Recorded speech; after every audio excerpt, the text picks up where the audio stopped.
ஒரு எண் எக்ஸ் ஆனது 13 வகுப்படும். சரிங்களா? இப்ப இந்த எக்ஸ் தான் கண்டுபிடிக்கணும். இந்த எண் 16, 24 மற்றும் 32 வகுக்கும் போது ஒவ்வொரு முறையும் மீதி 6 கிடைக்கிறது எனில் எக்ஸின் மிகச்சிறிய மதிப்பு என்னன்னு கேட்கறாங்க. சரிங்களா? ஒரு எண் வந்து எக்ஸ் ஆனது 14 வகுப்படும் அப்படின்னு சொல்லிட்டாங்க. சரிங்களா? இப்ப இந்த 4 நம்பர்ல எது 14 வகுப்படுதுன்னு பாருங்க. 390 ஃபர்ஸ்ட் நம்பர் செக் பண்ணலாம். இதே 14 வகுப்படும். இது 390 இது ஃபர்ஸ்ட் நம்பர். இது 14 வகுப்படுதான்னு பாருங்க.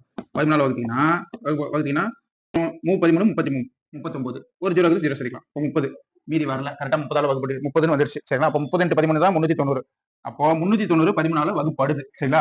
391 வகுப்படுமா? வகுப்படவே வகுப்படாது. 390 தான் வகுப்படுது. அடுத்த நம்பர் என்ன வகுப்படும்? அடுத்தது ஒரு 13 கூட்டினா தான் வகுப்படும். இல்ல 13 கழிச்சா தான் வகுப்படும். சரிங்களா? 391 வகுப்படாது. 389 வகுப்படாது. 392 வகுப்படுமா? அதுவும் வகுப்படாது. வகுப்படுற நம்பர் இது ஒண்ணு தான். சரிங்களா? இப்ப இதான் ஆன்சர். தாராளமா ஏ டிக்கெட் அடிச்சிடலாம். சரிங்களா? இது செக் பண்ணணும்னா செக் பண்ணிக்கலாம். சரிங்களா? பண்ணிக்கலாம். இதை 16 வகுங்க.